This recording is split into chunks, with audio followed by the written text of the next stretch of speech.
Hello boys and girls, I hope you've all had a lovely Christmas, and today we're reading the story of Zog. It's a very special dinosaur, or a dragon I beg your pardon, and it's a flying one.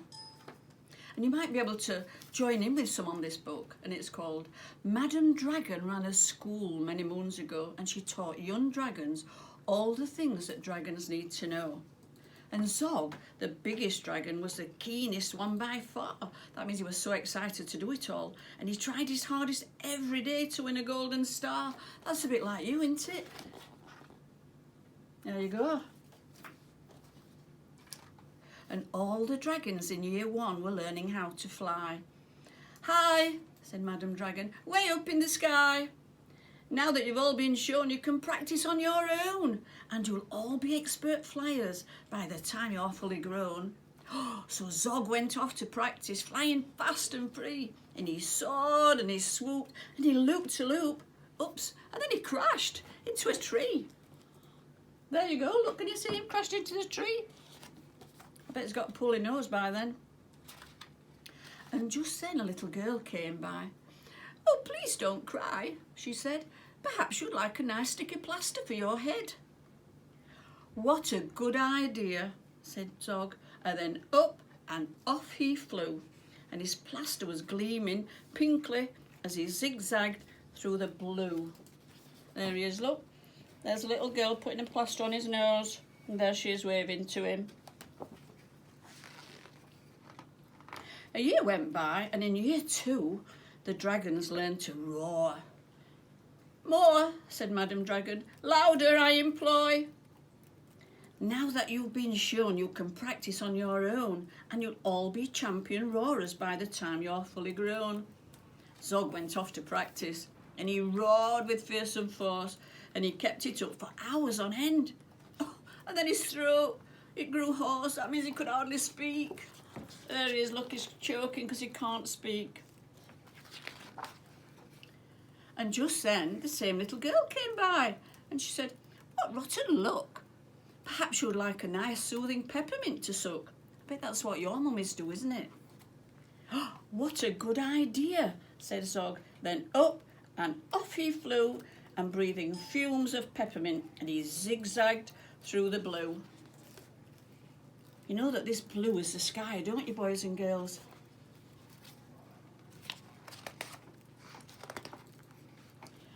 A year went by, and in year 3, the dragons learnt to blow. No, said Madam Dragon, breathe out fire, not snow. And that you've been shown, you can practice on your own.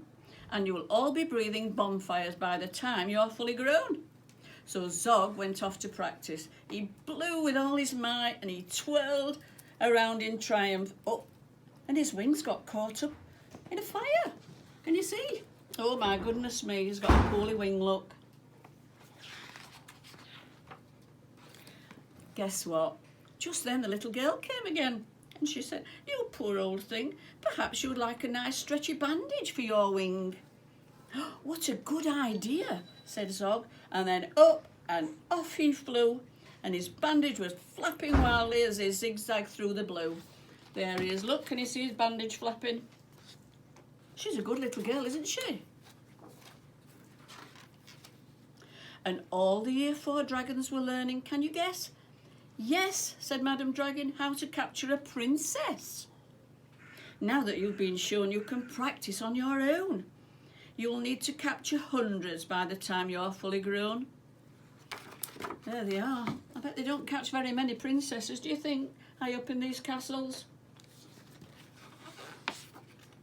And Zog went off to practice. He tried and tried and tried, and he couldn't manage. I'm simply no good at this, he cried. I'll never win a golden star. Oh, and guess what? He saw the girl. Perhaps, she said, you'd like to capture me. I'm Princess Pearl. What a good idea, said Zog. Then up and off they flew, and the princess gripping tightly as they zigzagged through the blue. There she is, look, with her bag. I bet nobody else has caught a princess. Oh, said Madam Dragon, our first princess so far.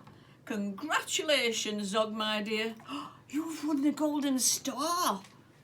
And Zog was proud and happy, and Pearl felt good as well. And she took the dragon's temperature and she nursed them when they fell. There she is, look. She's practicing being a nurse, isn't she? I bet some of you like to do that as well. And a year went by, and in year 5, oh dear, the dragons learnt to fight. Right, said Madam Dragon, here comes a real live knight. And up spoke the knight, and he said, my name is Gadabout the Great, and I've come to rescue Princess Pearl. And I hope I'm not too late. There he is, look, he's got his suit of armour on and his sword, and he's come to get her. Here she is, look. Oh, she's tied up, look here. Well, I thought she was, but she's just sitting by a tree. Zog breathed fire and he beat his wings. You can't, she's mine, he roared. Oh, no, she's not, said Gadabout, and he waved his trusty sword. And the other dragons crowded round and watched them all agog. Who's going to win the fight, Sir Gadabout or Zog? You'll have to think about that. Who do you think might win it? And then Princess Pearl stepped forward. Stop! You silly chumps, the world's already far too full of cuts and burns and bumps. Don't rescue me, I won't go back to being a princess and prancing around the palace in a silly frilly frock. Oh dear, because I want to be a doctor and travel here and there, listening to people's chests and giving them my care. Me too, said the knight, and he took off his helmet. I'd rather wear a nice twisty stethoscope, he said. Perhaps, Princess, you'll train me up. And Pearl replied, of course, but I don't see how the two of us could fit upon your horse. There she is, look, she's carrying the stethoscope. I wonder if you've guessed what happens next. And then Zog said, flying doctors, I'd love to join the crew if you'll let me be your ambulance. And then I can carry you. Bravo, said Madam Dragon, an excellent idea. And all the Year 5 dragons gave a loud resounding cheer. And then Madam Dragon told the horse, I really hope you'll stay. I'll let you be my pupil's pet and feed you lots of hay. There they are, look. So they've got the horse now that knows Zog. What a good idea, said Zog, and then up and off he flew, and the flying doctors waving as they zigzagged through the blue. There they are, look. I think they all look very happy. And that's the end of our story, girls and boys.